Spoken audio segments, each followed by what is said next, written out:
So welcome. Good afternoon, everybody. Thank you all for coming. This is one of our periodic Dean seminars on contemporary issues in public health. For those of you who I don't know, I'm Sandro Galea. I have the privilege of serving as Dean of the School of Public Health. It's actually great to have you all here today for an event that's of particular interest for us. This event, we're excited about it for three reasons. Number one is that it's about an issue that is of tremendous salience for us today. I think it's an issue that's always been salient to the country and has become ever more so since the last election. Number two is because it's about a new book, which is, for those of you who haven't read it, it's a terrific read, and it is, I think, sheds light on a difficult and complex issue in a way that others really haven't done. And number three is because the book is written by one of ours. It's written by Ali Noorani, who's a good friend of the school. So briefly about Ali. Ali is the executive director of the National Immigration Forum, which is an advocacy organization promoting the value of immigrants and immigration. And before the forum, Ali was the executive director of the Massachusetts Immigrant and Refugee Advocacy Coalition, and he has served various leadership roles within public health and other organizations. Ali's background is he is a graduate of University of California, Berkeley, and most importantly, he learned everything he knows through a Master's of Public Health at Boston University.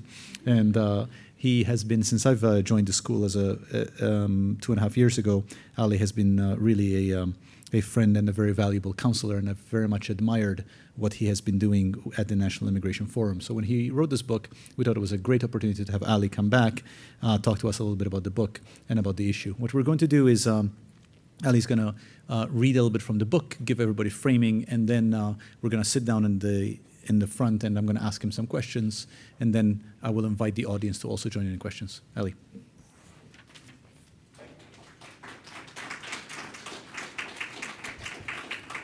Thank you very much, Sandro. It's an incredible pleasure to be back here at BU. To take the elevator up to the 14th floor and kind of think about all the hours that I took a nap in the library just below us. I just wasn't a very good library person. But I really do look fondly back on my time at BU. I learned an incredible amount.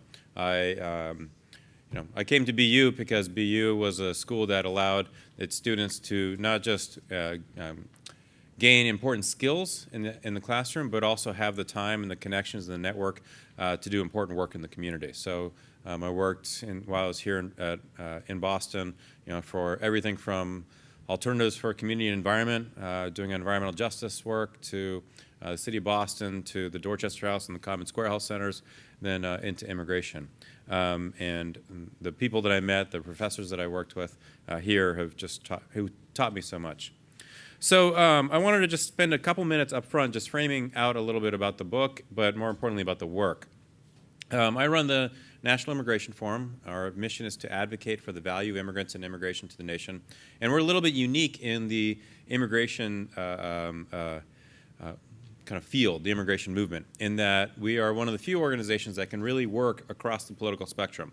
And I like to say that a typical day for us can start with breakfast with a conservative evangelical leader, to lunch with with organized labor, to coffee with the Chamber of Commerce, and then have dinner with a Republican Attorney General. And to have that range of perspectives inform your strategy and your work and what you want to do on a day-to-day basis across the organization is just a really lucky place to be. In 2010, on December 18th, 2010, two things happened in the United States Senate. One was that Don't Ask, Don't Tell was successfully repealed. And then second is that the DREAM Act was defeated.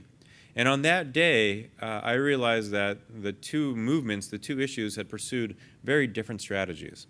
The Don't Ask, Don't Tell community had engaged the military establishment, had made the case to policymakers about what it means to serve your nation openly and freely.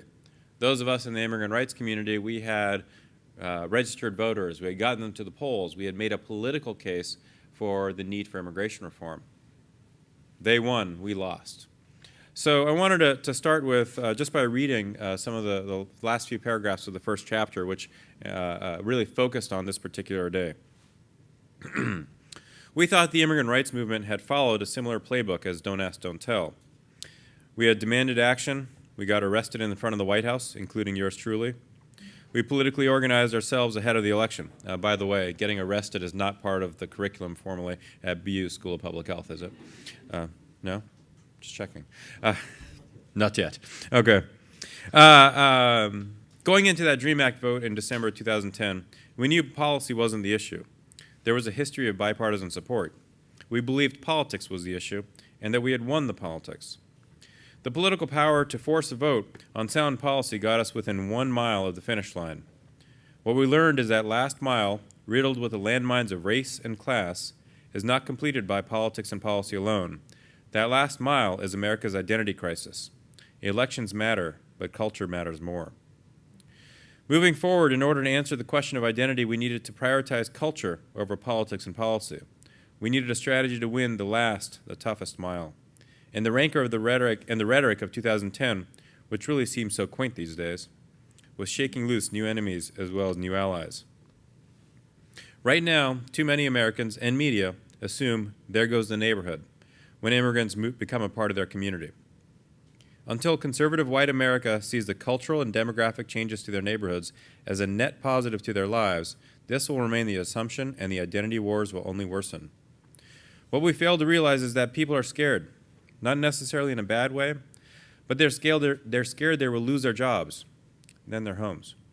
And they're scared of new neighbors who look and sound different, who might be coming for their jobs and their homes.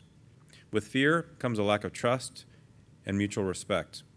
Opponents of immigrants and immigration reform prey on this fear to their benefit. Supporters ignore this fear to their peril.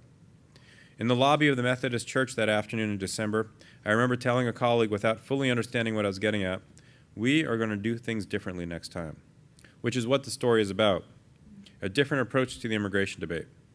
This is not a story about the next legislative fight. This is a story about Americans dealing with immigration to their neighborhoods. What America struggles with is bigger than any one piece of legislation. I believe that by not understanding the fears behind America's identity crisis, we fail to provide the framework and vehicle through which we can reach Americans' hearts and minds. Solving this problem is not impossible. Liberal or conservative, we need to be willing to meet people where they are, but not leave them there.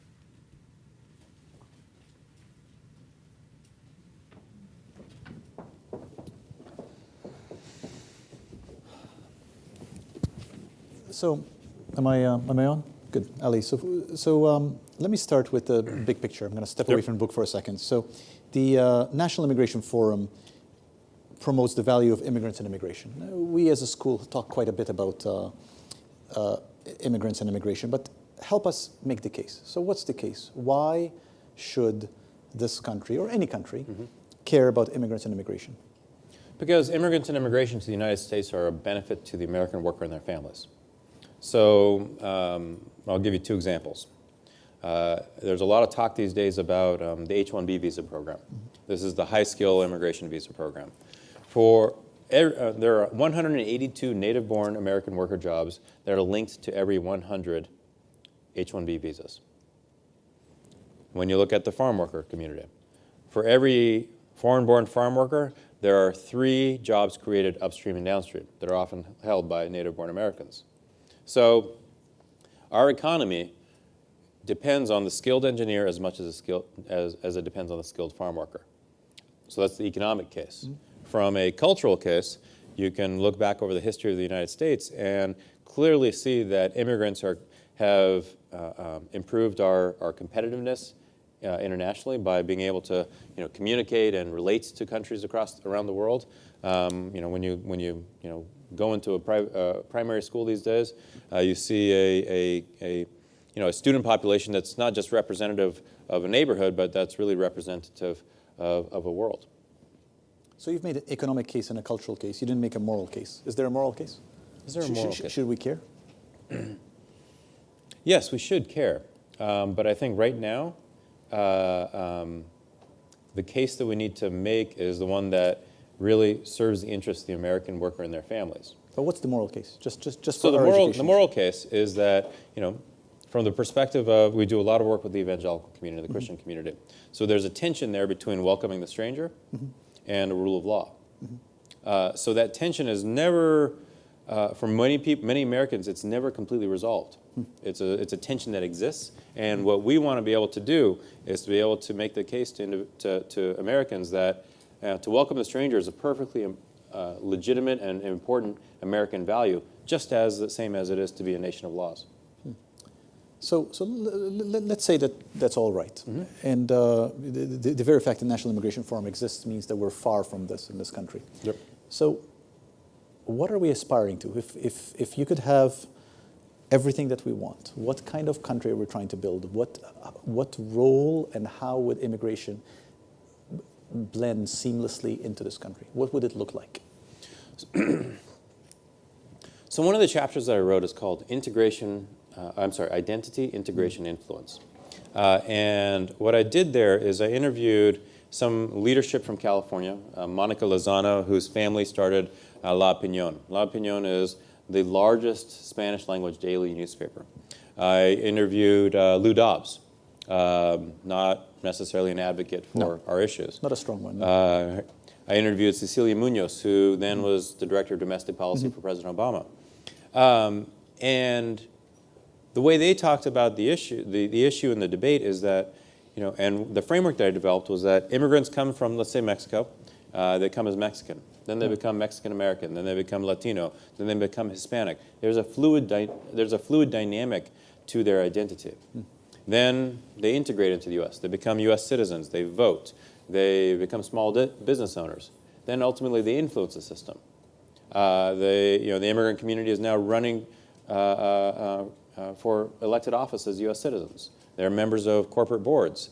So there's a transition that takes place for the immigrant community who comes to the U.S., whether they came in 1929 or they came in 2014, which I think revitalizes the country and continues to tell the American story. That's all fine as a vision, but I'm going to push you. Yes. So ultimately, the number of immigrants we take in, how immigration works with respect to the framework that guides the country is a matter of laws. So what kind of legal and policy frameworks are we trying to work towards? What kind of country do we want? And then I'm going to push you on more details. This is pretty intense for 4:30 on a Tuesday. You should see us at 4:30 on a Friday. Yeah, Jesus. This is not a warm and fuzzy bookstore. You mean the rest of the book tour has been easy? It's but okay, you're among friends here. You're among friends. We're pushing you because you're among friends. Okay. So from a policy perspective, let's just talk policy then. Yeah. I think from a policy perspective, first thing we want to do is to address the plight of the undocumented. Right now, there are 11 million people, more or less, who are living in the shadows. And under a Trump administration, there's a level of fear among the undocumented immigrant community that is incredibly intense. We want to make sure that the undocumented immigrant community is able to apply for legal status, pass a criminal background check, learn English, and pay a fine, and ultimately be able to apply for citizenship. That's one leg. The second leg is around enforcement. We need to have an enforcement system that is effective but also humane. We need to be able to protect the rights of individuals as human beings. The question you're really getting at is legal immigration. What are the numbers? I never answer that question because I noticed. Yes. I'm an advocate. I can bob and weave. It's okay. We have an hour. Go on. So the 2013 legislation. So the reason I don't give a number is because our nation's economy is dynamic, right? One year we may need 200,000 immigrants to meet our economic the needs of our economy, and another year we may need 750,000. In 2013, the United States Senate passed legislation that created a system where immigration, sector by sector, would increase if unemployment went down and decrease if unemployment was high. The problem with our immigration system right now is that it's completely static. There's one set of numbers across different visa categories, and therefore you frankly this is a big reason why we have a problem and a challenge of such a large undocumented immigrant population is because we have a greater demand for immigration. The challenge for us right now is that the Trump candidate campaign and now the Trump administration has created a narrative that immigration is of no value to the United States. That's why I think this work is more important now than ever. Let me address the same question, but slightly differently. Which I'm still not going to give you a number. No, it's okay. I'm not. I'll get back to the number later. Which country?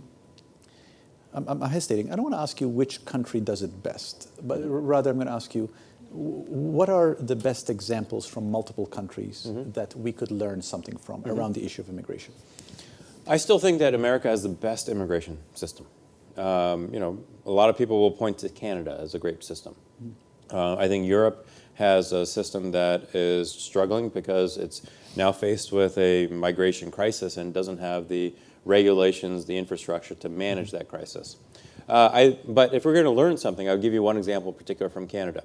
Canada's refugee resettlement program is very interesting to me in that they have a program that so in the U.S., let me explain the U.S. program first. So in the U.S., if I'm going to flee Syria today, it takes me 2 years to leave Syria, from the day I leave Syria to ever set foot in the United States. I'm spending 2 years in a refugee camp, passing multiple security checks.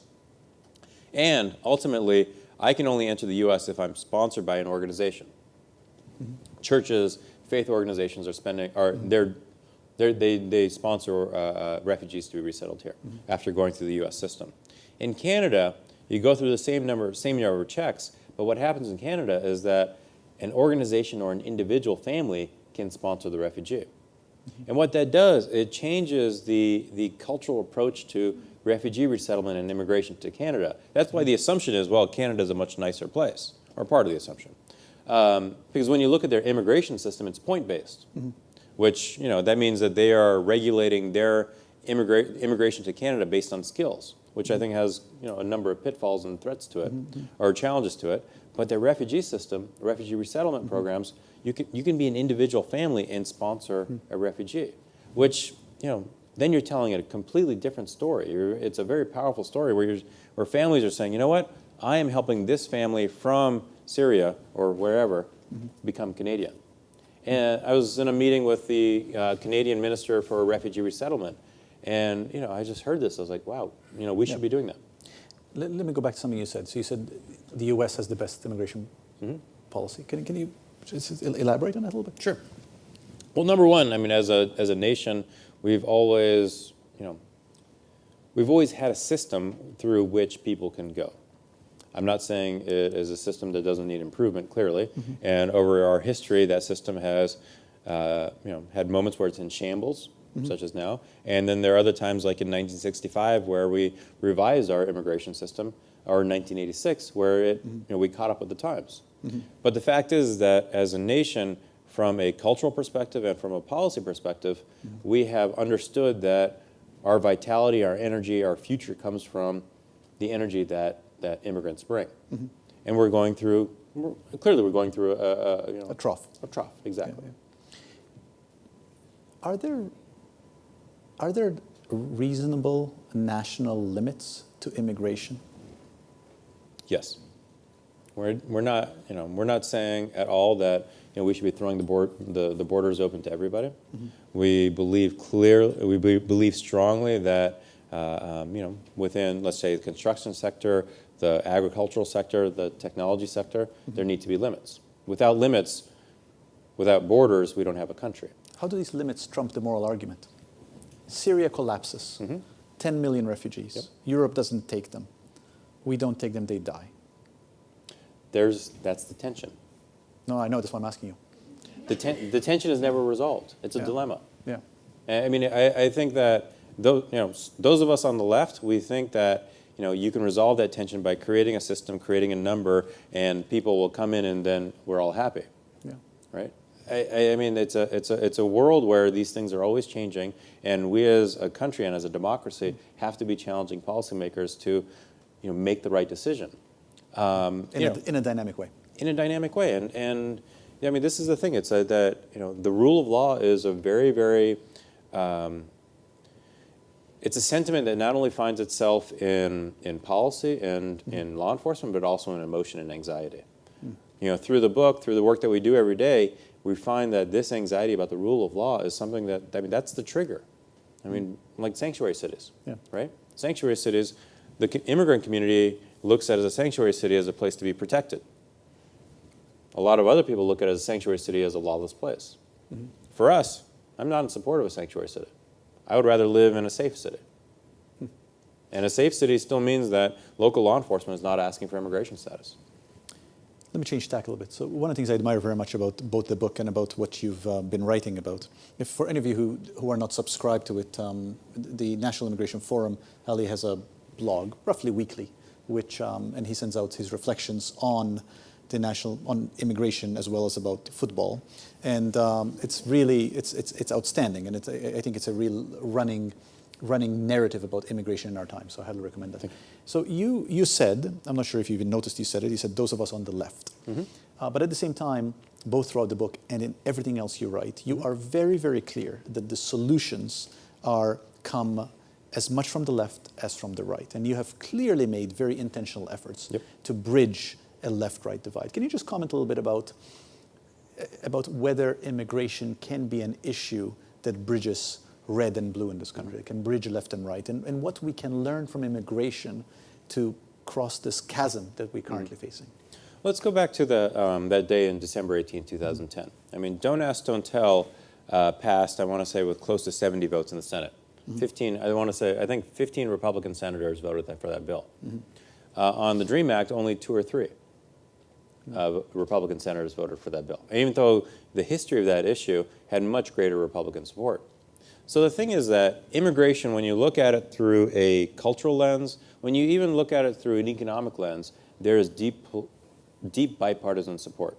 When you look at it, especially in this day and age, through purely a political lens of, how many Latino voters are moving to your congressional district, that's when things get really, really partisan. And that's a big reason, I think, why we keep hitting this stalemate. I mean, if I had a nickel for every Republican who's told me over the years that they would not vote for immigration reform because they wouldn't get credit, I'd be quite a wealthy person. So the challenge here is that the politics are very difficult. On the other hand, the policy and the cultural aspect has a deep bipartisan history. So in the book, it's interesting because in the book and then in real life, if you will, I'm very clear about my political leanings. But I'm very careful about what I say. I'm very careful about the language that I use, because I know that if, in my role, if I'm respecting those who are politically or socially more conservative than I am, there's a chance that we can work together on immigration. So, in order to pass a law these days, or pass a bill these days, you need you need to reach the number 279, 60 in the Senate, 218 in the House, the signature of the president. Under the Obama administration, you needed Republicans to get there. Under the Trump administration, you need both as well. So let's talk about politics. I want to talk about the current political moment. So we're in a moment in time where 47% of Americans voted to elect a president who really started his campaign by calling Mexicans rapists, and then went on to make "Build a Wall" a chant, which really propelled him forward, even though every rational human in the country knew that building a wall is a ridiculous idea. But nearly half of all Americans voted for him. So can you explain this political moment? Can you explain what this is founded on, where it's coming from, and what should we take from it? Those of us who are actually looking for solutions in a non-partisan way, it seems to me like we benefit from understanding where this is coming from. Can you explain that to us? So last summer, the study I keep going back to is the study last summer. It was an analysis of the Gallup Survey. The Gallup Survey is a weekly tracking of 90,000 Americans. So it's a massive sample. And what they found is that the Trump voter was economically better off than most Republicans, lived in a culturally isolated community, and they felt that they wanted to vote for Donald Trump because their children would not do better than them. So there was this mix of cultural anxiety and economic anxiety that led to this moment. Just today, I know there's some new data released and written about in The Atlantic. I just skimmed it, but it, by and large, made the very same case. So what do we learn from that? We learned that, number one, it's the experience somebody has.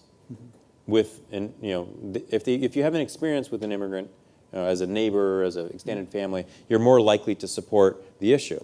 But the fact is that not everybody's having those experiences. The other thing is that, the question around economy. People feel like their job is going to be taken by an immigrant who comes to the U.S., or their job is going to be taken by somebody who lives in another country. So that's why, you know, trade and immigration are conflated more and more every day. So how do you address that? That's the big question, right? So for the individual who doesn't have that experience, gets back to compassion and faith, the moral argument. So one of the people that I interviewed in the book is Barrett Duke. At that point, he was vice president of the Ethics and Religious Liberty Commission of the Southern Baptist Convention. Southern Baptists are 16 million strong, the second largest denomination in the nation, second to Catholics. So they're a political powerhouse. Barrett grew up in New Orleans, you know, in a racially integrated school, went to a seminary in Dallas, planted a church in suburban Denver, but he never had an experience with immigrants. So he moved to D.C. and started working on policy issues, and immigration started coming up. And he told me that in order for him to understand how to engage on this issue, as he read his Bible, the Bible told him to welcome the stranger, but it also told him that we're a nation of laws and to obey the law. And he realized that in that tension, he needed to make a decision. So he didn't have a experience with an immigrant, but as he put it to me, he said his heart was softened by the Bible because he understood there was a tension there, and ultimately he had to welcome the stranger. But he told me he could always go back to the place of just focusing on the rule of law because that's where he came from. In the next 4 years minus 110 days, so... but who's counting? Are we going to have any progress on this issue? Going into the Trump administration, I thought that the first 6 to 9 months would be fairly chaotic. We've checked that box. You seem to have been right on that. Yes. You know. It was not a particularly risky Yes. guess, but yes. So we're in a level of chaos right now, and again, the community is terrified. You know, but also other Americans who have voted for Donald Trump are increasingly scared about what he is doing in the immigration space. I think we get to the fall of 2017 and go into 2018, and we see what the appetite is in Congress to move something constructive. I'm not going to sit here and say, you know, the likelihood is high, but I do hope that the narrative will begin to shift once we get into 2018. So for us as an organization, we want to play smart defense so that we're trying to bottle up bad legislation by bringing new voices into the debate, and we're trying to get the narrative back on track. Let me now ask you a softball, book talk question. Okay. Let's go back to the book. So, for those of you who haven't read the book yet, it's a really terrific read. Everybody's going to read it after this. But for those who haven't read it, can you just share? The book is centered around these stories, these interviews that Ali does. What's your favorite story? What's your favorite story? And just tell the audience the story, assuming that many haven't read the book. And why is it your favorite story? Yep. So, in the book, I interviewed 50, 60 leaders from faith, law enforcement, and business, and every one was just special. I mean, you talk to somebody for 45, 50 minutes, and there's this 3-minute moment where you're like, that's it. That's the story. That's the nugget. But I would say the most surprising interview or kind of moment was in Salt Lake. It was last April.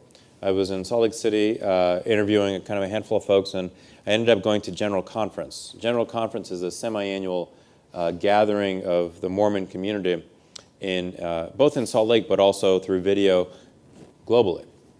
I walk into this auditorium, and so I'm walking through the grounds of the Mormon temple in Salt Lake, and it feels like a big family picnic with all these different families from around the world represented. Young, old, Latino, African, white. It was surprisingly diverse. It kind of, I meet the guy who's escorting me into the conference, and we walk through the entrance, kind of this lobby, and I get a sense there are a lot of people here, but I still have no idea what I'm going to walk into. And it's this auditorium of 21,000 people. Just everybody, just gathered, pointed, and looking at a stage, and the stage is the big Mormon Tabernacle organ in the back, the Mormon Tabernacle choir, and then the elders. And so you just walk in, it's just this incredible space that I just wasn't expecting. Mm-hmm. And then one of the sermons that afternoon was around refugee resettlement, because this was also the time where the debate was all about Syrian refugees.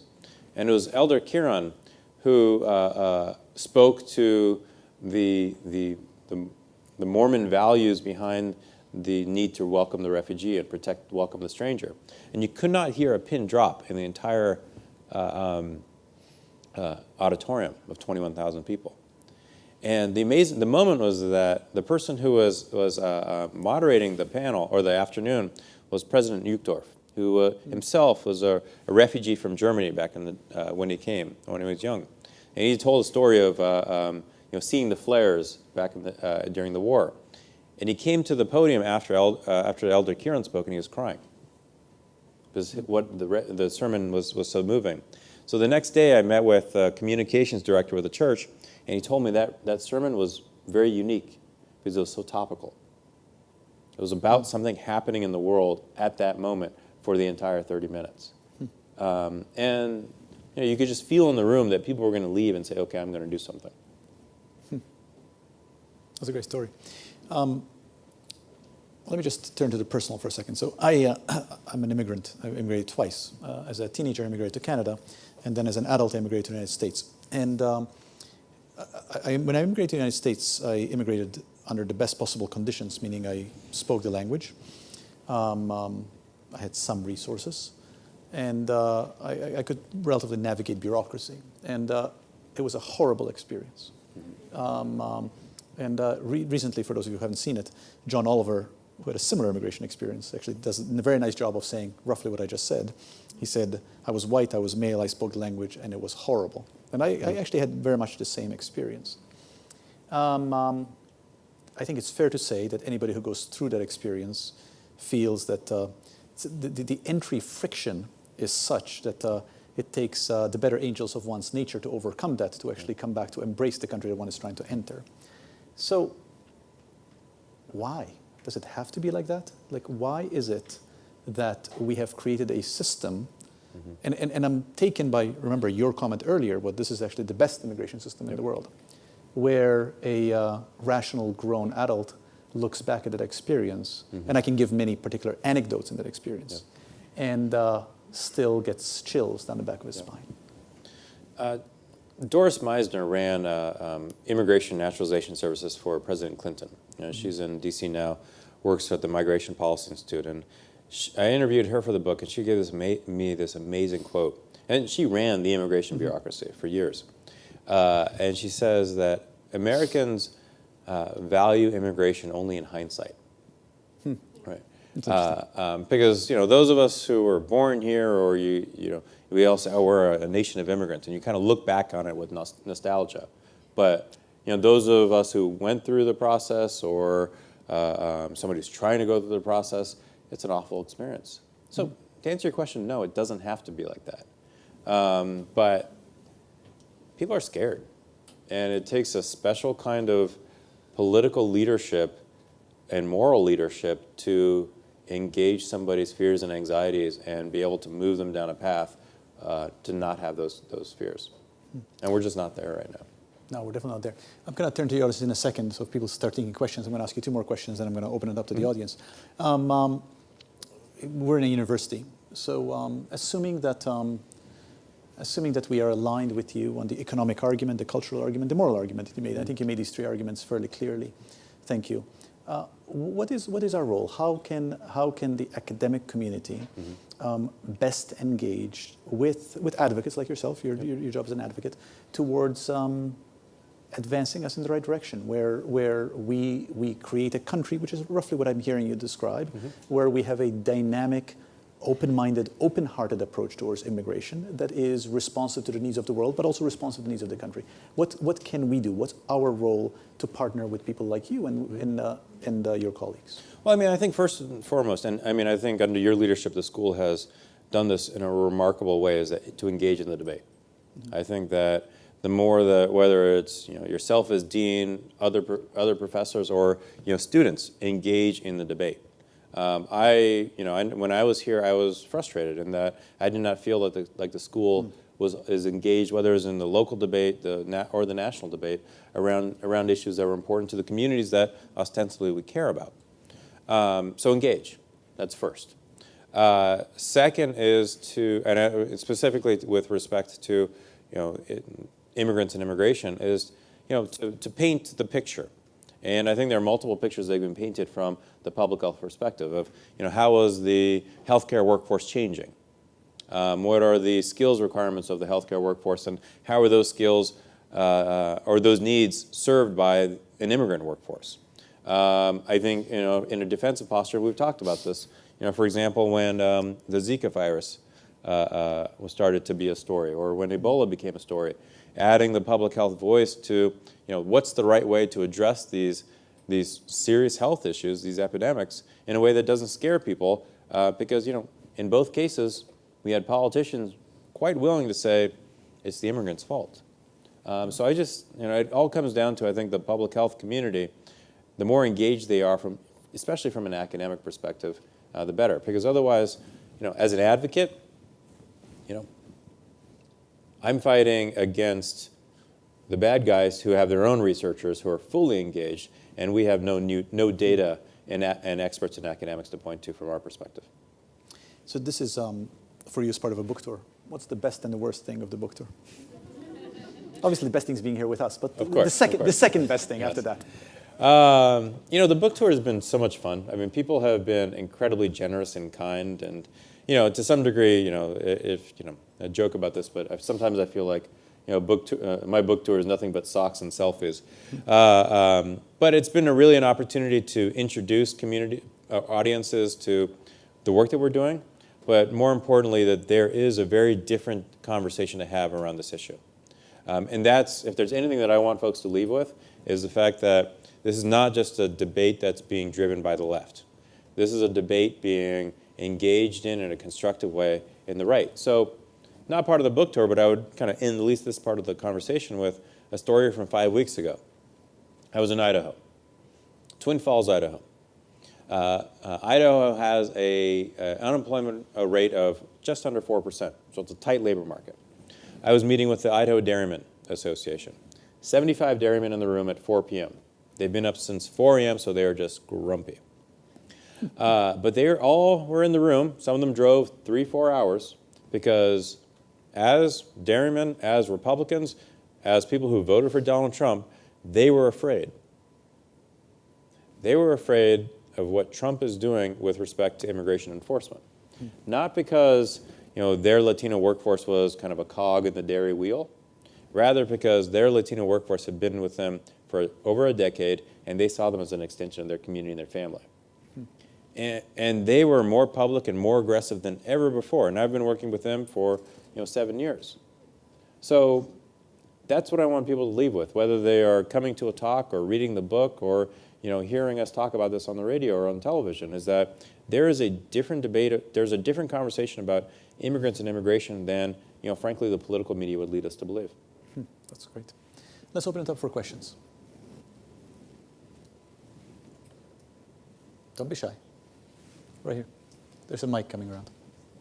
So how do you and the organizations you're affiliated with try to access the people who are in their all-white communities and have no access to immigrants and have no experience and turn on their TVs and listen to their president telling them all this stuff? How do you change the narrative in their minds? That's a great question. So after that moment in December of 2010 that I talked about, what we tried to do is we just decided that we had to do something just fundamentally different.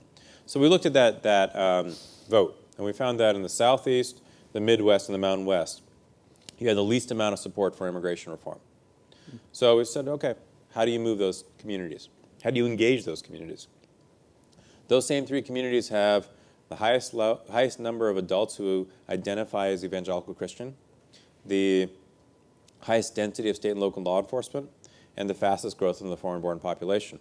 So if I go to South Carolina and try to convince a voter in South Carolina who is Republican and social conservative to be supportive of immigrants and immigration reform, I'm going to fail. But if they are hearing from their pastor, their police chief, or small business owner, they're going to say, okay, I'm willing to have this conversation. You're not going to convince me immediately. That's not the goal. It's like, but I'll listen. So what we have done over the last 6 years is build out a coalition that's come to be known as Bibles, Badges, and Business for Immigration Reform. And the theory is that if you hold the Bible, you wear a badge, or you own a business, you want a common sense solution to the immigration problem. And people see themselves in it. So one of my chapters in the book is about South Carolina, and from the perspective of the high school principal who is helping Latino students become a part of his community, to adult educators, to the First Baptist Church of Spartanburg, who's resettling Syrian refugees. They're coming at it from a range of perspectives that I don't not that I disagree with, but I'm not going to be able to convince them of. Right here, and then we'll go over there. I'm a student in dental school. First of all, I'm from Syria. I'm an immigrant here. Since 3 years, I'm living in the limbo. My papers are not going anywhere, but that's not my question. It's just I started with this to say thank you for everything you're doing for us and for USA. My question actually is about the undocumented immigrants. Mm-hmm. If you go back to what you said, you're asking the 11 million people or whoever wants to be registered, have a background check, pay fine, and at the end you said apply for immigration, but you didn't give them anything. What if they will be rejected? So Yep. and then deported. They lived here for all their life. Their children are like citizens or just in the Yep. school and living their life.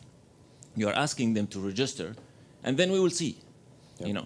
None of them will come and say like, yeah, I will buy this one. Why? Yep. First, you're asking them to pay fine, and then we will see what we will give you. Most probably with the administration now, they will get nothing. So. That's a really, you're right in that, in this environment, the level of trust that the immigrant community has for the government is zero. I think people are more afraid of the federal and unfortunately even local government than ever before.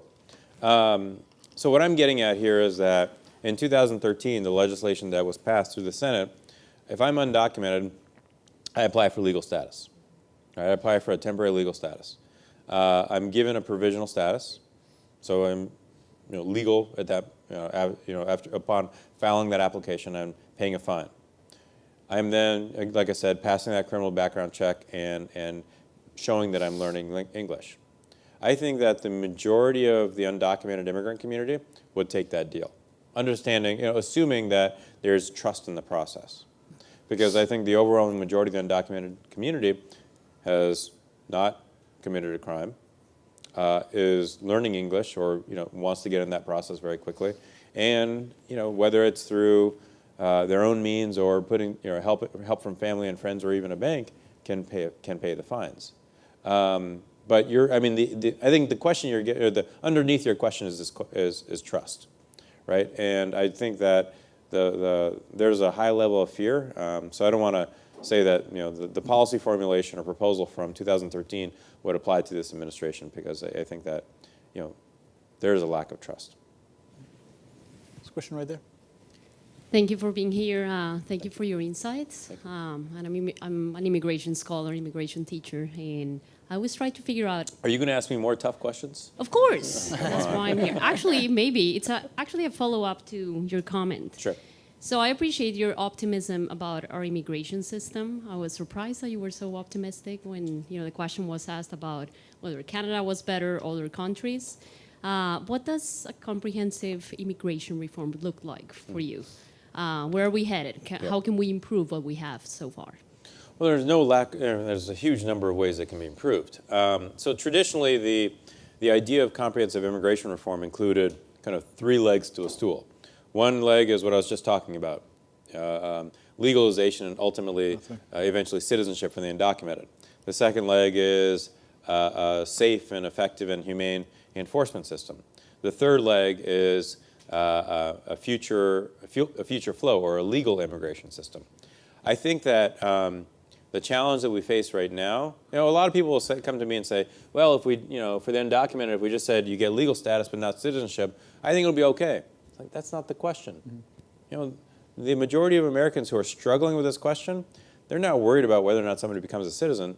They're worried about whether or not more immigrants are going to come to the United States. So we have to figure out the strategies in the conversation that address that anxiety, that fear. So the question of future of legal immigration, I think, is what is the obstacle. And I think I would argue that was the obstacle in 2013 and 14, 2006 and 7, because there's this tension between work-based immigration, family immigration, numbers, that are really, really difficult to resolve. And it's just, I get kind of frustrated when somebody says, well, it was just, don't give them citizenship, then all the Republicans will vote for it. It's like, dude, that's not the issue. One of the themes in many of your responses, Ali, is nuance. These are complicated. Yep. These are complicated, complex issues, and I respect that, and I think you're right. But can you help us?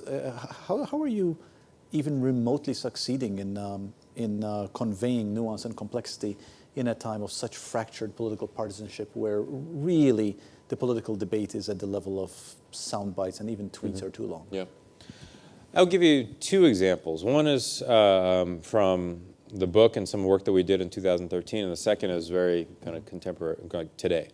In 2013, when the legislation was moving, in South Carolina, Numbers USA, which is one of the opposition organizations, ran a television ad that said, to paraphrase, Senator Gramnesty is going to vote for legislation that's going to allow illegal aliens to come in and take all your jobs. Two things happened in response. One was the Charleston Chamber of Commerce ran a television ad that said, immigrants are great for the South Carolina economy, go Lindsey Graham, which was great, it was good, but I wasn't convinced that business is the most compelling messenger. A coalition, the Evangelical Immigration Table, ran a radio ad in South Carolina. The voice on the radio ad was Reverend Jim Goodrow, Southern Baptist minister in South Carolina, and the radio ad in essence laid out the biblical underpinnings behind the need for immigration reform, and ended with, now is the time to pray for our elected officials. That, remember, South Carolina is 40, 50% evangelical, if not higher, the majority of whom are Southern Baptist. That radio ad ran for 7 days, saturating Christian radio. That more basic script over the next 12 to 18 months ran in 65 congressional districts across 15 states. An evaluator from the University of Pennsylvania looked at the campaign. They found that over the same period of time, opposition to immigration reform was increasing among Republicans at large, but among white evangelicals who heard that ad, it decreased 15 points. And there was no conversation about policy in that ad. Yeah. There's certainly no conversation about politics. It was an ad about culture and values. So in that case, there's a nuance there of kind of talking about this through a message and a messenger that people trust. The more kind of contemporary kind of example from today is around sanctuary cities. So on Sunday, Governor Abbott of Texas signed legislation that bars sanctuary cities in Texas. How many sanctuary cities are actually in Texas? Zero. None. Zero. Even the Attorney General told the Chief of Police in Austin that Austin, Texas is not a sanctuary city. So the term sanctuary has been politicized by both sides.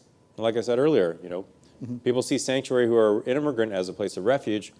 Others see it as a lawless community. So I think that in that case, the nuance is we should be talking about safe cities. Right? A cop on a corner, they take an oath to serve and protect the entirety of their community. The only way they can do that is if they have the trust of the entirety of their community and are not asking for immigration status. How do you combine such clear pragmatism? You're clearly a pragmatist, with the principles that underlie your work. That's a good question. A lot of my friends to kind of our political left organizationally, when we started doing this work, they assumed that we were going to sell out. And in fact, I'll tell you, we had a board meeting after the election, and let me take another step back here. Every board meeting before the election, my board members who are politically liberal were like, "We're going to go. We're going to get this done." All my board members on the right were, "Yeah, let's get this done, but make sure that we get something out of it." And so there's this weird dynamic, right? Or there was a dynamic. After the election, it was completely flipped, where all of my conservative board members like, "Let's get this done." All my liberal board members like, "Whoa, whoa, whoa, whoa, whoa, whoa. We're not going to sell out here, are we?" So as an organization, and yes, as an individual, I'm pragmatic. But as an organization, our principles haven't changed. My principles haven't changed. I have a deep, belief in justice for the community. But the language and the nuance of it is very fluid. But ultimately, I have a clear sense of where we want to get in when we get to policy. That's great. A couple more questions from the audience. There's one in the back, and then we'll go one in the front. Right there in the red coat. So kind of removing it from policy and talking more about emotions, a lot of the rhetoric around immigration right now can be really dehumanizing and really cruel. And so like my rational brain says, a pragmatic approach. But as the daughter of immigrants, like it's really gut-wrenching to hear some of this rhetoric. So how do you, personally, meet people where they are, but also manage those emotions? Yep. Personally, that's a good question. I wrote about get back to a little bit to your earlier question. I mean, the book tour is fun, but writing the book was incredibly fun. But it was also really jarring because the book ended up being much more personal than I expected. Because I just found myself, and people kept telling me, well, you have to tell your story in all this. And I loved writing the book. I'm still not great, especially answering questions like this that kind of like, okay, well, what happened to you? This strategy and this work has created some incredibly awkward conversations. All right, because I'm all of a sudden in rooms with people who I probably don't agree with on anything else, and it's always fun to like sit down with real ardent Republicans because in the first 15 minutes of every conversation is a conversation about shooting something, and that's that's kind of a fun example. It's still a little bit awkward, but there are other times when other issues will come up, and I'm like, okay, I've got to take a deep breath here. Or they'll say, I think we should be deporting 4 million immigrants who are, violent criminals. And I have to get to a point where I'm making the case, well, there's not 4 million. According to the data, there's anywhere between 300 and 700,000. So ultimately, I have to, and my staff has to go into these conversations with a level of respect. If we don't respect the person that we're sitting across from, we're never going to get to a place where we trust each other. And sometimes it's hard to kind of go through those moments of, okay, this is getting a little bit strange, but I have to respect where they're coming from. Otherwise, we're never going to get anywhere. This question right here. Hi, I was wondering if you had any predictions on what will ultimately happen with the executive order that intended to suspend the refugee program and the so-called Muslim ban. The Muslim ban? So the Muslim ban. So let me tell a little bit of a personal story, then I'll get to the question. So I wrote about this in December 7th, 2015, where I had just landed coming back from Mexico City from meetings there, and I was in Los Angeles. And it was that day where Trump announced his intention to ban Muslim immigration. And I remember as an organization, kind of going through a process, and people were like, well, we have to react.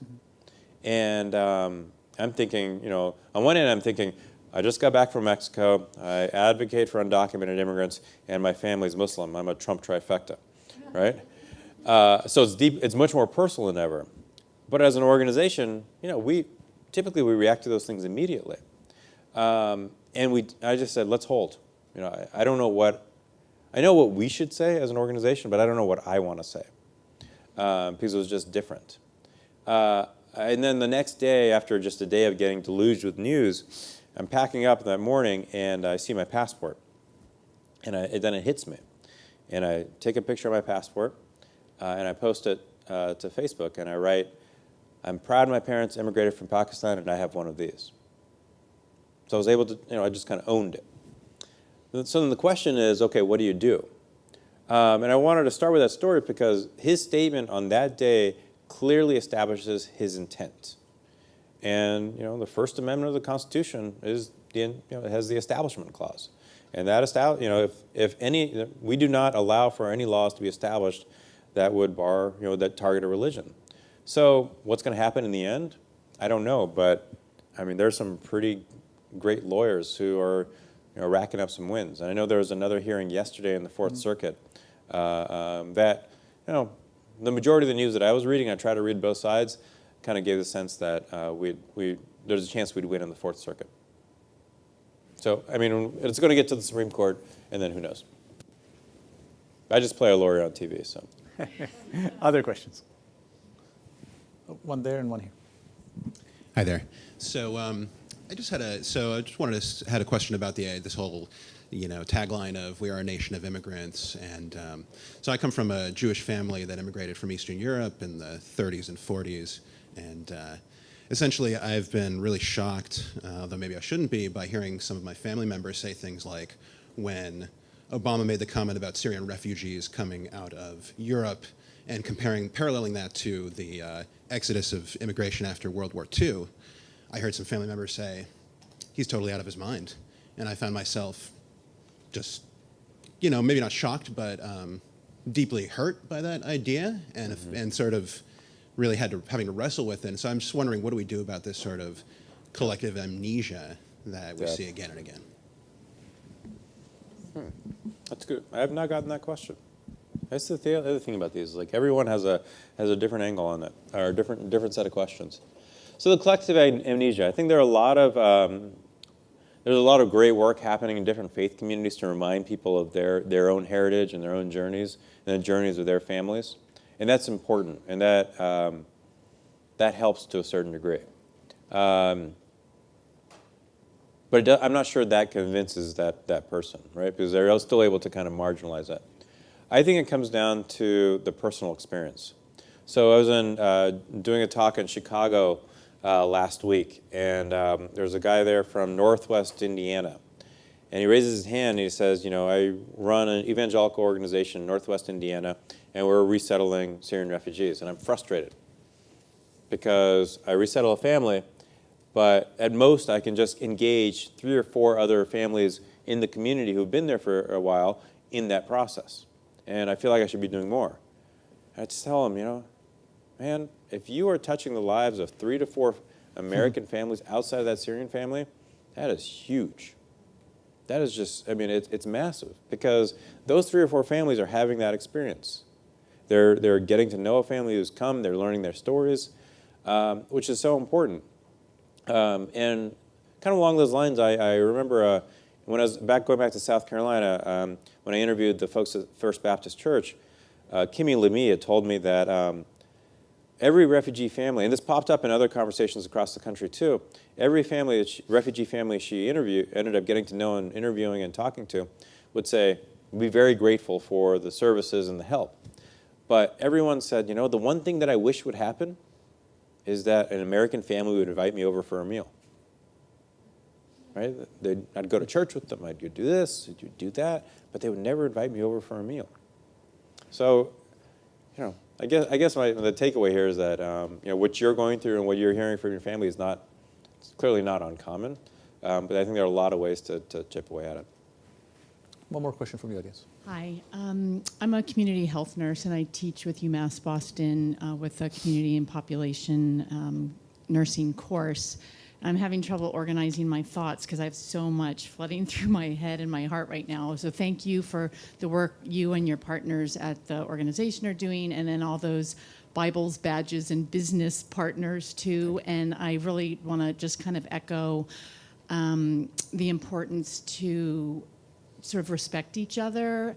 And I'm doing a lot of anti-racism work now, like at my son's public schools. And we talk about we're 99.99999% more similar than we are different, if you can look beyond the skin tone. And I think, trying to apply that to different political perspectives and find the common ground. And it's very hard. I'm a healthcare justice activist, as you know, for 25 years, a lot of defeats that have been really demoralizing.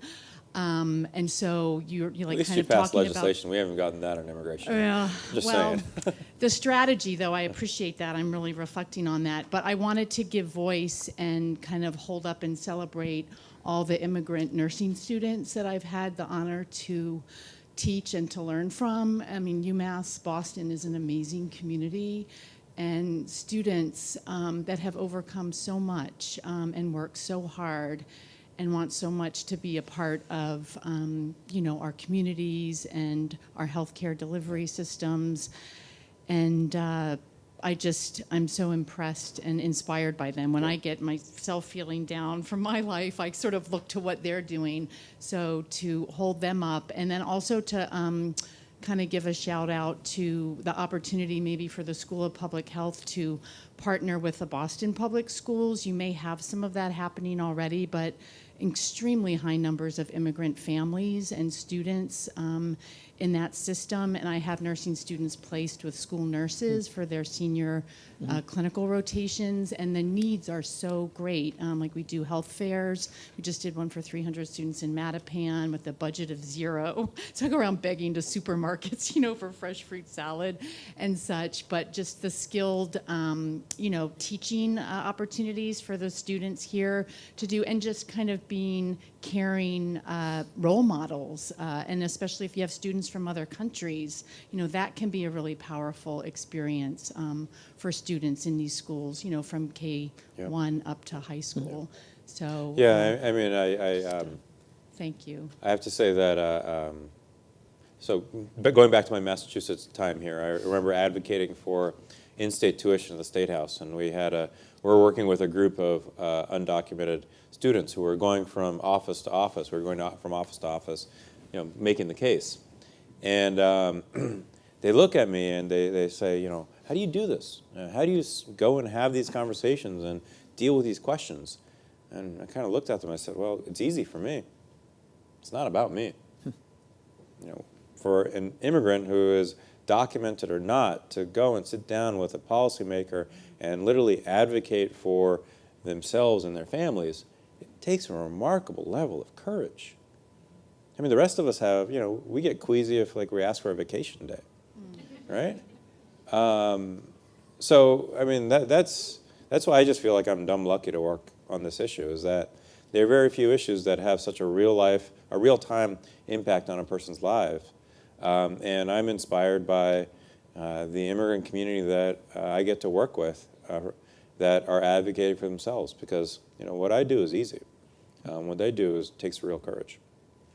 So Ali, this is a bit of an ad for you and for your writing. I'm constantly impressed by how you tackle a deadly serious issue with great moral clarity and humor. And it is really unique, and I would recommend Ali's writing to everybody, as well as his Instagram feed, which equally is also, it's funny, but you are very careful to embed important messages, so thank you. Oh, thank you. So my last question. Yes, sir. This is softball. Yes. So you yourself, you were a student sleeping in the library. Yes. Assuming your student self roused itself and to come here, what do you want your student self to have heard from you today? Mm-hmm. What would have been most useful to you to have heard? Mm-hmm.